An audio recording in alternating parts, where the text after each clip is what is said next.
2. Say hello, everyone. Hello. How's it going? So I'm Ballard. I got my professional musician friend, Jeremy Long, and Yeah. my band psychologist friend, Doug Johnson. Double D or Dr. J, whatever you will. And today our topic is Jane's addiction, the rise and fall of Jane's addiction. Juana's Adiccion. I'm pretty excited about this one. So, first question to you guys. Well, do you like Jane's addiction? Yes. You mean Doug? did I like Jane's Addiction, or do I currently? In their current status. I don't know. Let's talk about, like, do you like some of their songs? I love their songs. Yeah, they got good stuff. So the question is, would you pay $100 to see them today? I wouldn't pay $100 to see anybody today, though. So that question isn't working. Are you sure about that? Because I thought you paid that much to see, like, Peter Gabriel once. Yeah, I did. But you wouldn't do it now? Probably not. I'm just an old man. All right, Doug. But there was a huge production in Peter Gabriel, so that was worth $100. Anyway, carry on. Doug, would you pay? How much would you pay to see Jane's Addiction live? I don't know, man. I'd pay to see him. I think. I don't know. Maybe not. They play their old stuff, and if they were good seats, sure, why not? Okay, so next question is, what makes their songs so good? Like the old stuff that we liked a lot. Raw power. Raw power? Yeah. You know, it's like just when you first hit that open E chord as a kid, just it's perfection. Doug? I think it's the chemistry of the band. You know, it's one of those bands that you got to have like all four of the original guys. And once you lost Eric Avery in the band, it just changed the dynamic. You know. So I think you just hit on the head, like what I think as far as the fall of Jane's Addiction, and this is more than I thought. Like when I was studying this, like I realized that I was never giving Eric Avery the credit he deserves as a member of that band. And I will submit to you, my friends, that the reason Jane's Addiction fell was because of Eric Avery. Yeah. I concur. I'm going to say that. Okay. So let's get into it. So let's start with the rise. So we have Perry Farrell, born, I don't know what his real name was, but that was his name when he started performing. He grows up in some Jewish place in New York, and he moves to Southern California to surf. He meets Eric Avery through mutual friends, and now we got a bass player. Eric's sister is dating Stephen Perkins. Stephen Perkins is now our drummer, and Stephen Perkins actually was in marching band with a high school friend named Dave Navarro, who I was always saying my whole life, Dave Navarro, but now I know better, I guess. And so then we have Jane's Addiction. And so the band is actually playing at all those places in LA. This is around the 1980s, around 1985, 1986 is when their first album comes out. And it turns out they're actually playing while Guns N' Roses is around. So they're kind of like in the same, going to all the same clubs that Guns N' Roses is, right? And the Chili Peppers, yeah. And the Chili Peppers, yeah, and like they're all good friends, and there's all this like band incest going on between them as we see like further on in the history. So okay, let's go to the first album, which is by far. Well, hold on, Val. What? Tell me out. I think you're missing something, which is why you brought me into the conversation as the psychology expert. Yeah, please. It's but before the band even started, you have Perry Farrell, who's just a textbook case of basket case, you know. So from my studies, you know, you see this guy is severely damaged from his childhood when his mom committed suicide when he was 3 years old. Just set him off. Oh man, Put him down a path. And Dave Navarro also lost his mom. She was murdered when he was 15. There's all sorts of problems going on. That one's crazy. And remember, like with the whole Beatles thing, like there's that thing about people or is it when their dads die? What is it about? Because John Lennon's mom. Or when it's both, sky's the limit. Yeah, when it's both, you're just destined to be a musician, a You're professional. Bono. You're Bono. So it's like the key to being a good band is that you have to have your parents killed. Is that what I'm hearing? But Perry, that guy was just such a freak show, man. That you wonder like how much of that comes from just a messed up childhood. It sounds like his dad was a real idiot and his mom killed herself. So who knows? That's sad. It's very how much sad. of that influenced the music. It instills the drive to carry on. That's for sure. That's what all those people have in common. Just they don't ever give up. They just go until they. And then go on. They formed the band after that. Sorry to interrupt. No, that was good. And it's like they don't see another alternative, and like they just keep going with it, even though they're way out. Yeah, it's like they're way out, and they're not going to go. They're not going to accept any other reality. So it's like, no, I'm in a band, and that's what I do. So anyway, so the first album that we love is Triple X. Comes out in 1986. Although I guess it's the self-titled debut album, but it's on Triple X Records. This album is awesome. I love this album. So top songs on this album. What do you guys think? I like 1%. Oh, all the way through. You like what? 1%. I gotta say, like that opening drum thing, that was one that we were always. I'm like, Jeremy, just do that drum thing, and I. Oh yeah. And the chords are actually pretty basic. It's not like that hard of a song. No, but the song is super catchy, like the chorus and everything. It almost makes me think too. They were talking. Jane's Addiction was talking about the 1% way back in the day, in the 1980s. Ahead of its time. Now we're talking about it here, like in 2009, right? So that is like ahead of their time. Now, whether or not the 1% is like the elite, or I don't know, what does he even mean by that? The 1%. Back then, it could have meant something different. And they're using cowbells way before we're hearing about it on Saturday Night Live. Yeah. They're ahead of their time in so many ways. I wonder if they got that from Guns N' Roses because he was using the cowbell so much. Yeah. Probably, definitely influence for that. Yes. So, and here's where I'm going to say the part about Eric Avery that's not appreciated. Who wrote the song Jane Says? You would think, I always thought all these years, it's Perry Farrell or it's Dave Navarro. Who is it? It's Eric Avery. Eric wrote that song. In fact, a lot of the songs that are so good are songs that he wrote, such as, Go ahead. No, did he write "I Would" for you? Because it's got a bass-driven part. He may have. I don't know. Okay. But he wrote "Mountain Song." He wrote "Had a Dad." I mean, those songs alone. Yeah, like those. I mean, you just get a bass line, do do do do do do do do do do do do, and that's like what makes it like. So you can, I guess you can tell, and then all Dave Navarro has to do is just add a bunch of effects over it and start just playing stuff really fast and have it echo and stuff. And then Perry's voice is like, really good. So anyway, yeah, I love this album. So this is definitely the rise. Okay, next album, Nothing Shocking. Wow. Thoughts on the album? Yeah. It's just good, man. It's just really good. Solid. It's the nail in the coffin where we're like, okay, yeah, these guys aren't going away. They're gonna. I think Mountain Song was the first song I was introduced to from Jane's Addiction, and it just rocked my world. Like, yeah, I loved and continue to love that song. So good. I think, so my friend, I think I'm in 7th grade at the time. Hayden Bond, you guys remember him? Yeah. So he introduces me to these guys, and I'm like totally hooked. I buy this album, Nothing Shocking, and on the cover of Nothing Shocking, there's 2 Siamese twins and they're naked. And I remember thinking, yeah, Nothing Shocking. And I'm thinking, oh my gosh, I got to hide this from my mom because this is, I can't let her see this. Fascinating artwork, by the way, with flames in the hair and on a rocking chair that goes sideways. So anyway, it was funny. My mom sees this and she goes, oh yeah, artists are artists and that's what they do. So I didn't catch any flack for it. So I thought that was kind of cool, my mom. But but yeah, so this is like wonderful. And like, this is where I'm hooked. And this is where I love Jane's Addiction and I'm writing it on my folder and everything like that. And then somehow we talk you, Jeremy, into getting this Soul Kiss video. Yeah. So let's talk about the Soul Kiss video. More shocking things.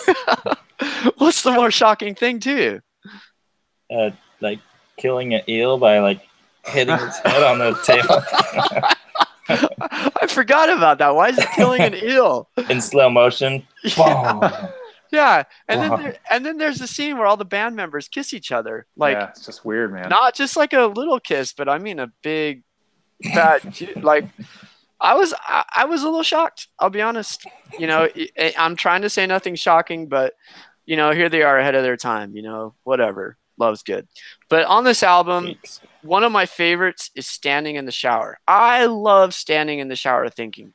It is so fun. Like, it's just like funky song. It's got the horns. Oh wait, is that the one with the horns, or is that Had a Dad? I don't remember, but it's so good. Like, this album is just fabulous. At this time, I'm looking for all the bootlegs in the Golden West College swap meet, and I'm loving it. So I mean, this is the rise of Jane's Addiction for sure. That's one thing about that album too, is that it was genreless, right? It didn't have any specific style of music. It was all over the place. From like that's where the Thank You Boys was on there, like jazz where did that come from, right? Stuff. Yeah, heavy stuff, and just it was. I'm glad you mentioned that, Doug. Such a mess of different styles that it was awesome. I was gonna add to that whole Thank You Boys thing. Yeah. Being the guy who has a jazz degree here. Okay. That was the first time I think on our guitars we learned like major 7 chords with the passing diminished chords in between, and then it did it all funky. And then it also hipped VJ to a wah-wah pedal, because there was that live version they did. And remember, he used the wah-wah pedal, and it like blew our minds. On Thank You Boys? Yeah. Oh, I forgot about that. There was like, I guess it was a bootleg or something. Oh, maybe. We got a hold of. Break down the music on this, Jeremy. I mean, are we just doing pentatonics here, and it's just done super sexy, or like what's? Oh, the rest of the stuff? Yeah, everything. I mean, yeah, it's full blown pentatonic, like Eric Avery driven pentatonic riffs. Yeah. I mean, it's pretty easy. That's it. Yeah. Yeah. Okay. I mean, but it's just, I mean, it works. Like, I think Perry Farrell's voice is just fabulous in it too. It just goes so good. All right. So we got to hurry up. We're running out of time here. So, the next album is 1990. And for me, like, this is the pinnacle of Jane's Addiction. After this, it's all downhill from here. Right. So Ritual de lo Habitual, first they have that horrible Spanish intro, which I don't think means, maybe it is good, but I kept for my whole life, I'm like, what does this mean in Spanish? So but anyway, Juana's Addiction comes out, and Stop has to be, for me, it was the coolest music video I had ever seen. I wanted to be Perry Farrell sitting on the speakers at a pool party in a Speedo. I just thought that was like the coolest video ever. And later that would come true, minus the Speedo. Yeah, I wasn't man enough to do the Speedo, I guess. Oh, Wife Beater Social? Yeah. But for me, this album is like, it's all side A, so for the kids looking, it was a tape or a cassette. So side A, like, this is the one that has the all the good fast songs, and then side B, 3 days. But 3 days is like, it's like an epic. It's their epic. Whoa. Okay, let me say this. I think the pinnacle of Jane's Addiction was side A of Ritual de lo Habitual, and then it starts to fall. You see the end coming on side B. I don't know about that. Oh yeah, man. See, I think the fall came because when at least some of the stuff that I looked at, Perry Farrell was all upset about when they signed with Warner Brothers, and how he felt all like his creativity was stifled by them, and he was all upset by the fact that they had to sign this big contract, and then he couldn't. His artwork was all covered up by the record label, and people wouldn't carry his music and stuff like that because of the offensiveness of it. And it started going down because of all that. It wasn't side B, man. Side B was good. Side B was not good. I mean, 3 days was interesting, but the rest, I mean, okay, we have Then She Did, which is, I guess, about how Perry and David's moms are dead. And then, of course, I mean, what do you want from Of Course? Of course, this land is dangerous. I don't even remember that stuff. Yeah, that's because it's memorable list, because this is the fall of Jane's Addiction. And then there's classic, bro. It is. Side A is the pinnacle, and then side B, you can tell they're on for a trip down the world of not a good band anymore. So, I mean, that's what happens. All right. So, well, okay. So you think the fall is because of the contract with Warner Brothers? I think that was a big part of it. Yeah, because he all of a sudden has. You should see him, man. He's doing interviews back then, and he's all been out of shape, and he talks about how he couldn't write music anymore because his creativity was being stifled, Well, and he was that may be so, but like from my opinion, I don't think he ever had any good music in him. I mean, he had good songs. He had okay songs, but I'm telling you, man, like it was Eric Avery. It was like all of them working together. So when he tries to write songs on his own, I don't think he's a good songwriter. What did he write the Porno for Pyro hit, the Pets song? That's a pretty good song, right? Yeah, but it's like I mean, you compare that to like anything on Nothing Shocking, and it's like, well, no. Yeah, it's like the only reason it's a famous song is because he's Perry Farrell.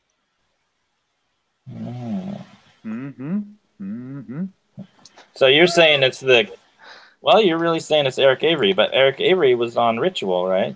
He was on Ritual, but right. So maybe, you learn that like in the band, it says that, okay, from one of his interviews, he says Perry Farrell says that 13-month tour behind Ritual was half the reason we wound up unable to stand one another. The other half is that I'm an intolerant narcissist who can't get along with anyone.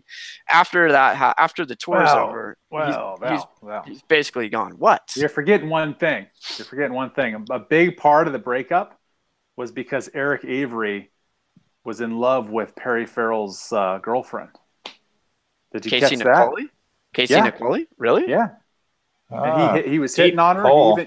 He even professed his love for her, and he was so. Are you sure about that? Out of shape. I am positive. Val, come on. We owe it to our listeners to make sure that we have done the research. You got it.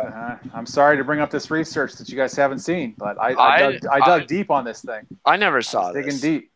I never saw this. Okay, all right. But okay, fine. I mean, that can cause the. He hated him ever after that, and so when Eric Avery left the band, and they were just left without him. He had a lot of the writing credits, and so that was a big part of the band. But and then also on the song credits too, like you'll notice that a lot of it has all their names on it, on all of them. Like the 4 original guys are the ones that are writing the songs.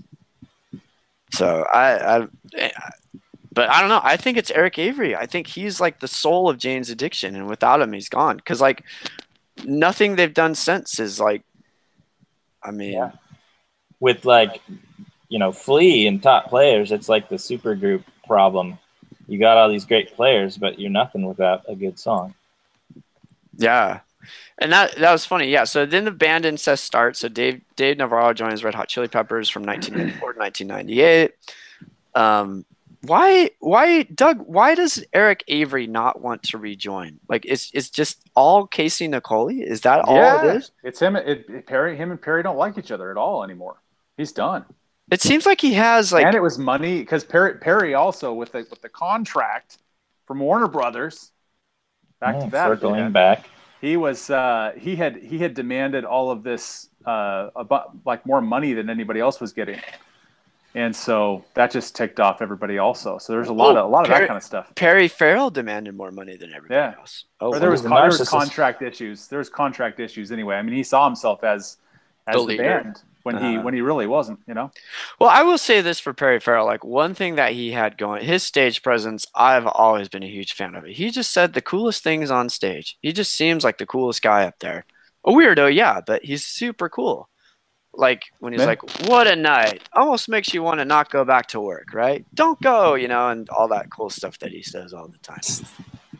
So here's what I found out that I didn't know. MTV Unplugged, remember all the great things of MTV Unplugged, like Nirvana and stuff like that? They wanted Jane's Addiction to do it, but guess who didn't want to do it? Eric Avery. Oh. He's like, no, I'm not going to sell out. Whatever. So Duff from Guns N' Roses joins Jane's Addiction. Perry does his Porno for Pyros, makes great pets. And then we just get into this weird world where they are now, where they're breaking up. Then they come back with an album. There's a different bass player. Eric Avery comes back for like a year or two, and then he's done. I don't know. I mean, they're done. I don't know. Yeah. Any thoughts on their later works? I mean, are they worth listening to? No, not really. I didn't even know about I didn't know about the other album, The Great Escape Artist, and so I actually listened to it. And there was some stuff that wasn't terrible, but it wasn't definitely, James Adiccion. It was Eric Avery-less, right? Yeah. Yeah. Yeah. And bringing in anybody else, it's like there's some of those bands that it takes all four of those guys to make it work because there's just such uniqueness that comes from every one of them. And when you sub anybody else into that, it just changes the sound. It's kind of like the Chili Peppers when they had Navarro in there. Oh, Navarro's a great guitar player, but it just sounds so weird with him, with his style. It's so different. It doesn't work at all. And so when they got back the original guy, it's like, oh, that's Chili Peppers again. I guess he wasn't even the original guy, but John Frusciante or whatever. Yeah. When they got him back, that's Chili Peppers. That guy was that's good. The stuff yeah. we know. So, yeah. But Dave Navarro just didn't work. And so when you sub anybody else into the Jane's Addiction, same problem. It's just not going to work. You know what else we had? We had this big problem with Dave Navarro. Like, it was much cooler when Dave Navarro was in the background and like he was this guitarist, but then he starts popping up on these reality shows and marrying Carmen Electra and all this stuff. And it's like, dude, like, I don't know. So, it was some kind of monster moment with Dave Navarro. Totally. It's like, this is just embarrassing, man. Get off my TV. Yeah. It's like, I don't know. I mean, I used to have, I had huge respect. So I will say one thing about that Great Escape Artist. Is that the one that has that song, The Irresistible Force? I think so. So that's kind of, I like that, like, funniness about it. Like, the irresistible force means the immutable object. But I mean, it's a great chorus, but that's it. It's done, man. So Jane's Addiction is done. How do we summarize this then? Sad. What could have happened different to make this thing go right? Eric Avery staying. But that was just, there was too much stuff piling up, it seemed like. I mean, well, I don't know. Yeah, but they're also all aging rock stars, and you can't have the it factor forever. Sometimes you just burn out. That's true. Even you think about like U2 and bands like that too. It's like they stayed together, but their music is terrible now. But it's they're living off the old stuff still. Yeah, I don't feel like Jane's Addiction ever had their like Use Your Illusions album. Or their White album or something. It's like as soon as they got big, they were done. And like at least Guns N' Roses, like after you said their B-side was their Use Your Illusion moment. Well, I mean, they only had 4 songs on those. Wow. One of it was actually pretty. Wow. 3 Days is still. I mean, it's okay. It's a good song. It's like we're prolonging the song to tell you it's the end of our good side. But I mean, I feel like they just didn't have. It's like they could have had something more. And I don't know. Maybe Eric Avery like suffers from depression or something. And maybe had they got help, or I have no idea. A lot of drug use and stuff too. Who knows? Is it drugs? I mean, we don't know. But a lot of that. But I just feel like there could have been something more, and like they weren't done. Because like remember, like they were done in like we were still in high school, I think, like 1994 or something, right? And like they could have had like all this time ahead of them where they are still relatively young and make good stuff, but they just never did. Yeah, egos or whatever. Squandered their prime, man. Squandered their prime. Well, that's sad. That's sad. Any parting thoughts? I mean, they can't complain. They had a better career than most still. That's true. They gave the world those 3 great albums. So, boo-hoo. Yeah. Doug? No. That's about all I got. Well, they all went off to do so many other things after that too. I mean, Perry, he did Porno for Pyros and stuff, but he also was like the one that led the charge on Lollapalooza and all that kind of stuff. I mean, we got to mention Lollapalooza. I mean, that was innovative. I mean, that was the first of these big band festivals, right? Like they didn't have these before. Like he's the first one to. That was him, yeah. Yeah, so I mean, he's got creativity. It just may not be as much in writing hit songs as it is like organizing and doing cool stuff, I guess. And surfing. I like the surfing videos on Stop as well. All right, well, thanks for joining us. That was the rise and fall of Juana's Adiccion.